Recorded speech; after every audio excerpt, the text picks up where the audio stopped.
ഭർത്താവിന്റെ വീട്ടിലെ പീഡനം കാരണം അല്ലെങ്കിൽ ഭർത്താവിന്റെ പീഡനം കാരണം അതുപോലെ സ്ത്രീധനത്തിന്റെ പീഡനം കാരണം ഓരോ ദിവസവും ഓരോ ആളുകൾ മരിച്ചുകൊണ്ടിരിക്കുകയാണ്. ഷാർജയിൽ ഫ്ളാറ്റിനുള്ളിൽ തൂങ്ങി മരിച്ച നിലയിൽ കണ്ടെത്തിയ അതുല്യയുടെ മരണം ഇതാണ് ഇതിൽ ഏറ്റവും അവസാനത്തേത്. ആദ്യം എന്താണ് അതുല്യക്ക് പറ്റിയതെന്ന് നോക്കാം. അതിനുശേഷം ഇതുപോലുള്ള മരണങ്ങൾ എന്തുകൊണ്ടാണ് കേരളത്തിൽ അടിക്കടിക്ക് സംഭവിക്കുന്നതെന്ന് നോക്കാം, അല്ലെങ്കിൽ നമുക്ക് അനലൈസ് ചെയ്യാം. 2025 ജൂലൈ 20 അതുല്യയുടെ മരണം സംഭവിക്കുന്നത്. ഗാർഹിക പീഡനത്തിന്റെയും സ്ത്രീധന പീഡനത്തിന്റെയും നമ്മുടെ നാട്ടിലുള്ള മാറാത്ത ചിന്താഗതിയുടെ ക്രൂരമായ അവസ്ഥയാണ് ഈ ഒരു മരണം നമ്മളെ കാണിച്ചു തരുന്നത്. എന്തുകൊണ്ടായിരിക്കും ആളുകൾക്ക് ഇത്തരം ബന്ധങ്ങളിൽ നിന്ന് പുറത്തു പോകാൻ സാധിക്കാത്തതെന്ന് ഞാൻ എപ്പോഴും ചിന്തിക്കുന്ന ഒരു കാര്യം തന്നെയാണ്. എന്തായാലും പോലീസ് അതുല്യയുടെ ഭർത്താവിനെതിരെ കൊലപാതക കുറ്റം ചുമത്തിയിട്ടുണ്ടെന്നാണ് ഞാൻ വാർത്തകൾ കണ്ടത്. കഴിഞ്ഞ കുറച്ചു കാലമായിട്ട് ഷാർജയിൽ ഭർത്താവ് സതീഷിനൊപ്പമായിരുന്നു അതുല്യയുടെ താമസം. ഇവരുടെ മാതാപിതാക്കൾ സതീഷിനെ കുറിച്ച് പറയുന്ന കാര്യങ്ങൾ വളരെ ഗുരുതരമായ ആരോപണങ്ങൾ തന്നെയാണ്. സതീഷ് സ്ഥിരം മദ്യപാനിയാണെന്നും മദ്യപിച്ച് അതുല്യയെ ക്രൂരമായി മർദ്ദിച്ചിരുന്നെന്നും അവർ പറയുന്നുണ്ട്. എനിക്ക് മനസ്സിലാവാത്ത കാര്യം, ഇതുപോലെയൊക്കെ മക്കൾക്ക് സംഭവിക്കുമ്പോൾ ഇവരൊക്കെ എവിടെയായിരുന്നു? ഇവർക്ക്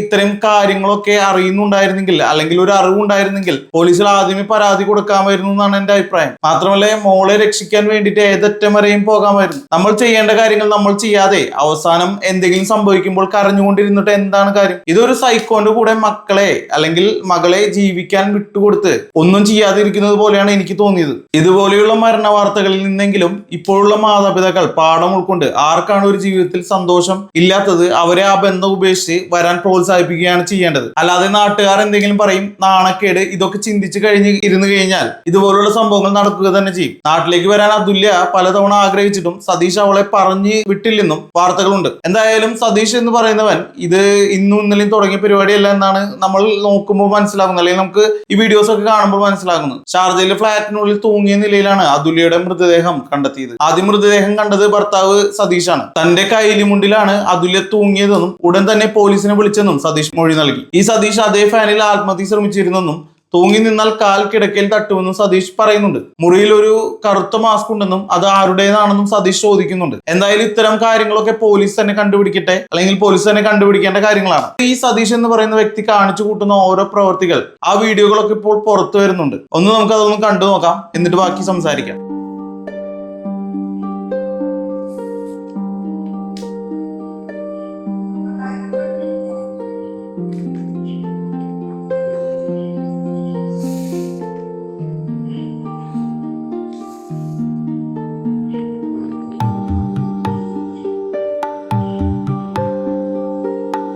ഈ ഒരു വീഡിയോ നമുക്ക് കണ്ടു കഴിഞ്ഞാൽ അറിയാൻ പറ്റും ഇയാൾ എത്രമാത്രം സൈക്കോ ആണെന്ന്. ഈ വീഡിയോ കാണുമ്പോൾ തന്നെ നമുക്ക് മനസ്സിലാവും. ഇതിൽ സ്റ്റൂൾ കൊണ്ടൊക്കെ അതുല്യയെ സതീഷ് അടിക്കാൻ നോക്കുന്നുണ്ട്, അതുപോലെ മദ്യപിച്ചിട്ടുണ്ടെന്നും മനസ്സിലാകും. അതുപോലെ അതുല്യയുടെ ശരീരത്തിലെ മുറിവുകളും ഈ ഒരു വീഡിയോയിൽ നമുക്ക് കാണാൻ സാധിക്കും. ഞാൻ കുറെ കമന്റുകളിൽ സതീഷിനെ ന്യായീകരിക്കുന്ന ആളുകളെ കണ്ടിരുന്നു. അവരോടൊന്നും ഈ കാര്യങ്ങളൊന്നും പറഞ്ഞിട്ട് കാര്യമില്ല. അവർ ഇതുപോലെയുള്ള സൈക്കോകളെ സപ്പോർട്ട് ചെയ്യുന്ന ആളുകൾ തന്നെയാണ്. മാത്രമല്ല, അവരും ഇതുപോലത്തെ സൈക്കോകളാകാൻ നല്ല സാധ്യതയുണ്ട്. ഒരു കുടുംബ ജീവിതത്തിൽ പ്രധാനമായി വേണ്ട കാര്യങ്ങളാണ് സ്വാതന്ത്ര്യവും സമാധാനവും സന്തോഷവും. ഈ ഒന്നും എന്തായാലും അതുല്യക്ക് കിട്ടിയിട്ടുണ്ടാകില്ല. സ്ത്രീധനത്തിന്റെ പേരിലും സതീഷ് അതുല്യയെ പീഡിപ്പിച്ചിരുന്നുവെന്ന് കുടുംബം നൽകിയ പരാതിയിൽ പറയുന്നുണ്ട്. ഇവര് ഓൾറെഡി ബന്ധം വേർപ്പെടുത്താൻ തീരുമാനിച്ചതാണ്, പക്ഷേ കൗൺസിലിംഗിന് ശേഷം ഒരുമിച്ച് മുന്നോട്ട് പോകാൻ തീരുമാനിച്ചു എന്ന് പറയുന്നുണ്ട്. ഇവിടെയാണ് ഞാൻ നേരത്തെ പറഞ്ഞ പ്രശ്നം. ഒരുമിച്ച് ഒത്തുപോകാൻ സാധിക്കാത്ത ആളുകൾ ഡിവോഴ്സിന്റെ വക്കിൽ എത്തിയിട്ട് പോലും നമ്മുടെ നാട്ടിലെ നിയമങ്ങളും നാട്ടുകാരും കാരണം ഒരിക്കലും ഒന്നിക്കാത്ത ആളുകൾ തമ്മിൽ വീണ്ടും ഒന്നിക്കുകയാണ്. ഇതുപോലെയുള്ള സാഹചര്യങ്ങളുടെ സമ്മർദ്ദം തന്നെയാണ് ഒരാളെ ആത്മഹത്യയിലേക്ക് എത്തിക്കുന്നത്. ആത്മഹത്യ ഒന്നിനും ഒരു പരിഹാരമല്ല എന്നുള്ള കാര്യം ഇവരാരും ആ സമയത്ത് ആലോചിക്കില്ല.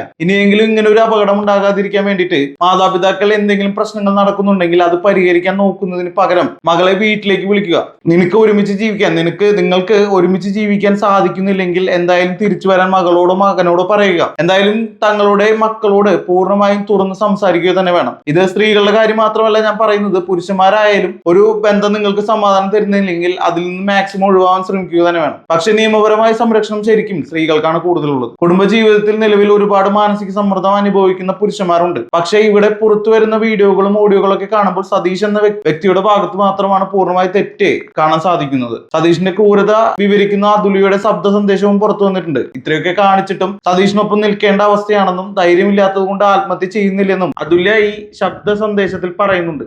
ഇത് അവളുടെ മാനസികാവസ്ഥയും ആത്മഹത്യ ചെയ്യാനുള്ള മനസ്സിലായ്മയും വ്യക്തമാക്കുന്നുണ്ട്. പക്ഷേ ഉപദ്രവങ്ങൾ അത്രയും പീക്ക് ലെവലിൽ എത്തുമ്പോൾ ആർക്കായാലും അത് സഹിക്കാൻ പറ്റിയെന്ന് വരില്ല. അപ്പോൾ ഇതുപോലെയുള്ള കടുങ്കൈ ചെയ്തു എന്ന് വരും. എനിക്ക് പറയാനുള്ള ഒരു കാര്യം ഇത് മാത്രമാണ്. നാട്ടുകാരുടെ വർത്താനം കേട്ട് മക്കളുടെ ജീവിതം തകർക്കാൻ നിൽക്കരുത്. ജീവിതം മാത്രമല്ല, ജീവനും. എല്ലാവരും ലവ് മാരേജിന് കുറ്റം പറയുന്ന ആളുകളാണ്. ഇതൊക്കെ അറേഞ്ച്ഡ് മാരേജ് തന്നെയാണ്. എന്നിട്ടും അവസ്ഥ ഇതാണ്. ഞാൻ പറയുകയാണെങ്കിൽ കല്യാണത്തിന് മുമ്പ് ഇവർക്ക് പരസ്പരം മനസ്സിലാക്കാനുള്ള സ്പേസ് ആദ്യം ഉണ്ടാകണം. പരസ്പരം മനസ്സിലാക്കിയതിനു ശേഷം കല്യാണം നടത്താൻ പാടുകയുള്ളൂ. ഒരുമിച്ച് ജീവിക്കാൻ പറ്റാത്ത ആളുകൾ തമ്മിൽ പരസ്പരം ജീവിച്ചിട്ട് ഒരു കാര്യമില്ല, അവരെ ഒരുമിപ്പിച്ചിട്ട് ഒരു കാര്യമില്ല.